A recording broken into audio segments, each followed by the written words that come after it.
Bonjour à tous, j'espère que vous allez bien. On se retrouve pour le brief du vendredi 27 décembre 2024. On fera un point Bitcoin, Ethereum. Vous avez choisi pour la deuxième vidéo tout à l'heure d'analyser Cardano. Du coup, je remets en jeu BGB qui est énormément revenu en commentaire contre HNT. C'est à vous de décider entre les deux. Et également dans les commentaires, n'hésitez pas à me proposer d'autres idées d'altcoins que je pourrais analyser. Également, bonne nouvelle, vous savez que le 30 décembre, MiCA rentre en vigueur et l'USDT ne sera plus utilisable en Europe pour beaucoup d'exchanges comme Binance, Coinbase, Bybit. Sauf que j'ai eu la nouvelle, BitGet maintient le support d'USDT même après le 30 décembre 2024, donc vous pourrez toujours utiliser l'USDT sur la plateforme. Il y a beaucoup de gens qui me demandaient, on fait comment? Est-ce qu'on doit transférer nos USDT en USDC? Non, pas besoin, le support est maintenu en 2025, en tout cas des informations que j'ai eues pour le moment. Donc pour ceux qui n'ont pas encore de compte sur BitGet, ça se passe dans la description, enfin le lien en commentaire épinglé. Tous les liens utiles concernant mon contenu, là vous avez plus d'excuses parce que ce sera l'une des dernières plateformes sérieuses qui propose encore de l'USDT. Vous vous inscrivez sur BitGet via notre lien partenaire, vous aurez des avantages comme 8000 $ de bonus de trading en fonction du dépôt que vous allez faire et 10% de déduction sur vos frais, c'est écrit juste ici. Email, mot de passe, j'accepte les conditions, créer un compte et en plus ça vous permettra d'avoir accès au copy trading si vous le souhaitez. On a encore rentré 6 TP sur les stratégies LIM hier et hier les stratégies SPT qui ont cartonné sur le move baissier, 18 TP, 1 SL, c'est vraiment une journée exceptionnelle. Donc pour ceux qui veulent rejoindre le copy trading, c'est juste ici, rejoindre copy trading, vous avez juste ensuite à mettre votre prénom, email, identifiant BitGet qui est composé uniquement de chiffres et ça se trouve sur votre tableau de bord BitGet. Vous cliquez sur rejoindre et une fois que c'est fait, vous regardez cette petite playlist de vidéos. Donc il y a 4 vidéos à regarder dans l'ordre ici avec la première. Et en fait, il n'y a plus qu'à suivre les vidéos, ça va vous prendre 20 minutes et ensuite vous aurez la possibilité de configurer les stratégies sur votre compte. Vous avez toutes les performances et les résultats dans le Discord. Donc là, on a déjà les premiers résultats des stratégies LIM après quelques mois. Par exemple, on a une paire qui a fait 28%, 21%, 14% ici. Et vous avez également les témoignages des membres du copy trading que vous pouvez lire juste ici avec leurs résultats, etc., etc. Alors du coup, pour revenir sur Bitcoin, hier, on a eu le dip après cette prise de stop. C'était ce qui a été envisagé entre guillemets un retest de cette imbalance haussière, d'aller chercher ce qu'on appelle le previous daily low. Donc c'est ce qui a été fait ici, sauf que la bougie est très baissière, c'est pas le genre de réaction qu'on aimerait voir après le retag d'une imbalance. Le prix est en train de travailler ce breaker ici, vous voyez, on travaille le breaker bullish. Si jamais ce breaker ne tient pas, à mon avis, le marché ira chercher tout simplement le plus bas de lundi et le plus bas de la semaine passée. Alors, ce qu'il faut comprendre, c'est que le vendredi, c'est une journée qui est assez piégeuse. Souvent, il y a souvent une livraison de prix assez importante le vendredi. Dans l'idée, c'est de se dire que la livraison de prix importante, ce serait soit les 99 900, soit les 92 300. Alors, est-ce que ça veut dire pour autant qu'aujourd'hui, on va dumper ou pumper ou peu importe? Pas forcément, mais en tout cas, ce qu'il faut savoir, c'est que le vendredi, souvent, le marché va chercher des objectifs importants. Et au vu de la livraison du prix, l'idée serait d'aller chercher plutôt, malheureusement, les 92 300. Encore une fois, ça ne veut pas dire que ce sera forcément le cas, parce que là, il y a une... Comment dirais-je? Il y a une divergence entre l'analyse du prix, donc lui le prix indique baissier, et ce que font les gens. Les gens sont en train de shorter et l'order flow indique plutôt short squeeze. Et donc dans l'idée en fait ça va être d'observer aujourd'hui, en cas de prise de stop de ce sommet, qu'est-ce qui se passe, ok? Si c'est baissier, on est censé se faire rejeter dans la bougie d'impulsion d'hier, c'est-à-dire en gros consolidation, manipulation, expansion. En gros, je serais pas étonné qu'aujourd'hui on ait un move de manipulation qui vienne récupérer les stops avant de faire une expansion pour sortir ceux qui sont en train de shorter ici, puisque on laisse beaucoup de stops derrière nous, juste là. En revanche, si le prix vient d'abord chercher les plus bas, et là il y a une belle réaction, je serais pas étonné d'avoir un short squeeze ce vendredi, juste pour des conditions d'order flow. En gros, faut liquider les gens qui sont short avant de ramener le prix plus bas. Parce que là, il y a beaucoup de gens qui se mettent à shorter justement sur ces plus bas ici et qui vont avoir des stop loss, je pense, au-dessus du dernier sommet. Quoi qu'il en soit, le prix, lui, malheureusement, indique toujours bearish, c'est-à-dire que tant qu'on n'arrive pas à casser cette imbalance baissière, ce qui a le plus de probabilité d'arriver, c'est d'aller chercher le plus bas de la semaine passée à 92 300. Ça ne veut pas dire que ça sera le cas absolument, ok, mais c'est ce qui a le plus de probabilité d'arriver. En tout cas, c'est ce que dit techniquement le prix, avec un objectif également de venir chasser cette mèche sous les 90 200 $. Je ne sais pas si ça arrivera. Ici, on a une pattern de consolidation, manipulation, expansion. Cette pattern sera invalidée si le Bitcoin arrive à s'installer au-dessus des 100 000 $. Tant qu'il n'arrive pas à s'installer au-dessus des 100 000, la direction la plus probable, malheureusement, est une direction baissière. Ça, c'est ce qu'il faut bien comprendre. Ça, c'est ce que dit techniquement le prix. Après, comme je vous dis, en termes d'order flow, il y a beaucoup de gens qui se mettent à shorter. des fois le marché il peut remettre à plus tard ce qu'il peut faire, c'est-à-dire d'abord short squeeze les vendeurs avant de faire la continuation. En tout cas, moi, ce serait le genre de scénario aujourd'hui qui m'étonnerait pas qu'il y ait un short squeeze avant de repartir dans une continuation baissière. Également, ce que vous devez surveiller aujourd'hui, c'est cette imbalance H4 qu'on est en train de travailler. Vous voyez, cette bougie d'impulsion, on est en train de la rebosser ici. Le marché peut très bien, s'il le souhaite, essayer de redéclencher bullish ici. C'est juste que, en termes de probabilité, ce qui est le plus probable, encore une fois, je le redis, c'est plutôt la continuation baissière. C'est juste que je sais pas, vu ce que je vois sur les contrats dérivés, je vois que les gens shortent à mort les bottoms, je me dis bon, il y a moyen de squeeze tout ça. Après, on verra si le marché va chercher le squeeze ou non. Comme je vous dis, on n'est pas obligé de faire un énorme squeeze. Hein. Ce qu'on peut faire, c'est juste prendre les stops comme ça et ensuite aller récupérer plus bas. En fait, les gens qui ont shorté ici sont probablement savent pas trop ce qu'ils font, je pense. Plutôt des gens qui appuient sur les boutons acheter et vendre quand ça monte, et quand ça baisse, ils appuient sur le bouton vendre. Et en fait, ça leur ferait clôturer leur short probablement un rebond comme ça pour faire cette continuation baissière éventuellement. Maintenant, ce que dit l'analyse technique, c'est pas forcément ce qui va se passer. Comme je dis, le vendredi, c'est une journée qui est très piégeuse. Il y a souvent des Magic Friday, donc en gros, c'est le gros pump des indices américains le vendredi et des marchés boursiers qui font péter Bitcoin aussi.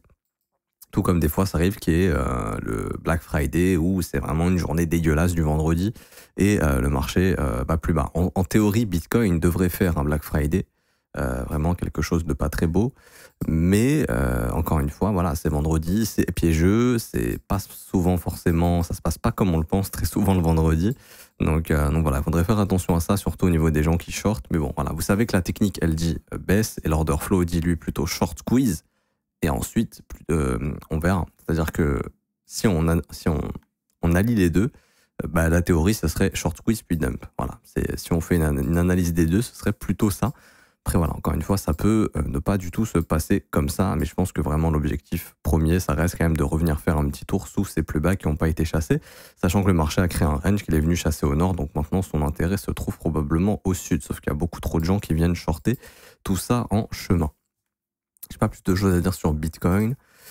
Juste en weekly, pour moi, bon, ça me semble évident et ça me semble trop évident, mais l'objectif me semble être clairement de venir chercher tous les stops là sous les 89 400 pour venir chercher cette imbalance vectorielle afin de faire une continuation haussière. Ça me paraît être la chose la plus plausible. Maintenant, ça peut ne pas du tout arriver encore une fois. Mais ça me paraît être la chose la plus plausible, honnêtement. J'ai pas plus de choses à dire ici. On va aller sur ETH rapidement. Hop. Et ici, sur Ethereum, alors on a une chose assez différente. Vous voyez que Ether n'est pas venu récupérer les stops, lui. Donc, par exemple, c'est ce qu'il pourrait essayer de faire aujourd'hui, ce qui pourrait motiver un short squeeze sur Bitcoin éventuellement. Maintenant, ce que je vois, c'est malheureusement un marché qui remonte sans imbalance haussière, qui descend en imbalance baissière. Et je vois un marché qui a fait ce qu'on appelle une reversal candle ici. C'est-à-dire qu'on prend la dernière bougie la plus haute, la dernière bougie haussière qui est elle, et on identifie la cassure de son plus bas. Et ça, c'est une pattern de retournement. C'est-à-dire, grosso modo, là, le marché a marqué un sommet descendant pour essayer d'aller retravailler le plus bas de la semaine passée. C'est ce que dit l'analyse technique. Encore une fois, est-ce que c'est ce qui va se passer? Pas forcément. En tout cas, c'est ce qu'est en train de dire le prix ici. Donc reversal candle, également potentiellement la formation d'une imbalance baissière qui pourrait se former aujourd'hui si le prix ne revient pas au 3439. Si le prix revient en 3439 et se fait rejeter, ce serait un immédiat rebalance qui est aussi bearish, hein, qui annoncerait plutôt une continuation baissière. L'objectif également sur Ethereum semble d'être d'aller chercher les 3213 $. Maintenant, c'est vrai que au vu des stops qui ont été laissés ici, je trouve ça assez suspect qu'on soit pas venu récupérer ces stop loss là. Donc si Ethereum décide à tout moment de refaire un petit tour là au-dessus des 3553, ça ne m'étonnerait pas. Honnêtement, ça ne m'étonnerait pas, pour être honnête. On peut noter également ici la formation d'un breaker bearish, hop, juste là, qui s'est formé juste ici et qui pour l'instant est respecté juste là. Donc il faudra voir. Tant que pour moi on n'arrive pas à casser l'imbalance ici, que je vais vous dessiner en rouge, sinon ça va trop surcharger le graphique. Hop, on va augmenter l'opacité. Pour moi, tant que le prix n'arrive pas à péter cette imbalance baissière ici, qui vient déclencher ce breaker, pour moi, le prix a plus de chances de faire une continuation baissière. Maintenant, si le prix arrive à casser cette imbalance baissière, bah là, je pourrais carrément voir un squeeze éventuellement démarrer jusqu'au 3553, parce que c'est assez suspect qu'on soit pas venu prendre les stops. Peut-être qu'on se les garde pour plus tard. Maintenant ici, on a travaillé cette imbalance à la sautée. En théorie, normalement, il n'y a pas de normalement, mais en théorie, le plus probable en serait d'aller chercher le plus bas de lundi, voire le plus bas de la semaine passée. Enfin, vous savez, je le redis, c'est vendredi, c'est piégeux. À tout moment, ça peut faire un gros short squeeze justement parce qu'on est vendredi. C'est pour ça que là, j'ai moins de conviction dans l'analyse technique, surtout le vendredi. Parce que le marché, comme je vous le dis, le vendredi est très très piégeux et peut faire un squeeze à tout moment, que ce soit un long squeeze ou un short squeeze, hein, ça c'est ce qu'il faut bien comprendre, surtout le vendredi. Donc il faudra voir un petit peu pendant la session US quelle est la direction, si la direction est haussière ou baissière, c'est ce qu'il faudra un petit peu observer. Mais en tout cas, ce que vous devez retenir, hein, c'est que voilà, tant qu'on passe pas ce morceau d'imbalance baissier, les probabilités malheureusement sont plutôt baissière pour essayer de ramener le prix aujourd'hui sous le plus bas de lundi. Ça, encore une fois, c'est les probabilités. Ça ne veut pas dire que ça va se passer comme ça. Vous voyez, je prends beaucoup de pincettes parce que on est vendredi. Franchement, là, si on était un mercredi, pour moi, il y aurait genre 80% de probabilité de continuer de baisser. Et vu qu'on est vendredi, ça change complètement la donne. Je vous le dis d'expérience, les vendredis, j'ai eu beaucoup de surprises. C'est pour ça que je prends énormément de pincettes.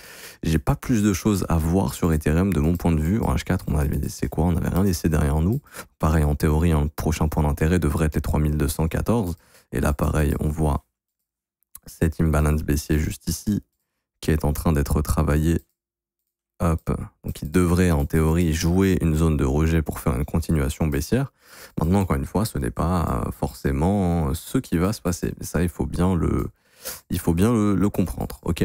Moi, je vois pas d'autre chose. En weekly également, on voit que le point d'intérêt majeur semble toujours être les 3014 $. Donc cette imbalance vectorielle, ça ne veut pas dire qu'on va y aller. Encore une fois, le marché peut très bien essayer de former un creux ascendant ici et puis tenter de repartir. Et au moment où on casserait la résistance des 4100, on aurait une grosse accélération sur ce marché. Maintenant, si malheureusement on n'arrive pas à bottom ici, là autour des 38,2, je pense qu'on ira faire un petit tour dans cette imbalance vectorielle autour des 61,8 à 2866 $. Quoi qu'il en soit, pour moi, de l'Ethereum à 3300 $ sur du spot, c'est très bien en termes de prix. Si on a le marché qui fait une offrande en revenant entre 2007 et 3000, pareil, en termes de spot, ça sera très très intéressant et ce sera probablement la zone de bottom. Ce que je veux dire en gros, c'est que cette zone d'impulsion, si on revient la visiter, c'est probablement une énorme zone de bottom, hein, pour y développer un bottom et repartir courant 2025. Et je pense que là, ça partira assez fort pour péter la résistance des 4100. Maintenant, si on n'y vient pas et que le marché décide de former un bottom ici, bon bah c'est nickel aussi. Et je vous rappelle que l'objectif d'Ether en 2025, je pense, c'est de faire un nouvel ATH. Puisque BlackRock a un ETF, ce serait un excellent coup marketing pour BlackRock justement qui aurait un actif qui fait un nouvel ATH. Donc ça prouverait qu'il y a de l'intérêt, qu'il y a des gens qui achètent, que c'est un actif qui est intéressant, qui peut performer. Et ça leur ferait gagner de l'argent. N'oubliez pas que le but de BlackRock, c'est d'avoir un maximum d'argent sous gestion pour facturer un maximum de frais. Et comment tu attires les gens? Tu attires les gens avec un actif qui est haussier, pas avec un actif qui est baissier. Donc c'est pour ça que 2025, c'est direction tout droit, les 5000 $. Très très probablement. Maintenant la question c'est est-ce qu'on pose le bottom ici ou est-ce qu'on fait une dernière chute pour le poser un peu plus bas avant d'y aller? Ça c'est juste l'énigme, mais quoi qu'il en soit, la direction c'est 5000 pour moi en 2025. Je m'arrête ici pour aujourd'hui, j'espère que ça vous aura plu. Si c'est le cas, n'hésitez pas à laisser un petit pouce bleu, vous abonner si ce n'est pas déjà fait. Également, je vous rappelle, en commentaire épinglé, vous avez la possibilité d'avoir l'information gratuite plus les pépites altcoin. Vous avez aussi la possibilité de rejoindre le copy trading, vous avez aussi la possibilité de vous former à mes côtés. Ça c'est la seule chose qui est payante, tout ce que je vous ai dit avant c'était gratuit. L'école commence à partir de 49 € par mois, c'est sans engagement. Vous avez aussi les offres 3, 6 et 12 mois qui sont moins chères mais qui sont des paiements one shot. Vous aurez la formation de l'école qui est la formation la plus complète que je propose, 19 heures de cours vidéo, 8 modules, plus dans le Discord une formation intraday. Et également, vous aurez accès au brief privé que je fais avec les élèves tous les jours dans lesquels j'analyse leurs coins, je réponds à leurs questions, on trouve des opportunités ensemble, je leur explique ce que je fais sur les marchés. Et également, vous aurez la possibilité de lire les témoignages des membres sur la page de l'école juste ici. Vous pouvez procéder au paiement quand vous le souhaitez, paiement en carte bleue ou en crypto, c'est vous qui décidez. Je m'arrête ici, on se retrouve tout à l'heure pour l'analyse de Cardano. À tout à l'heure, ciao ciao.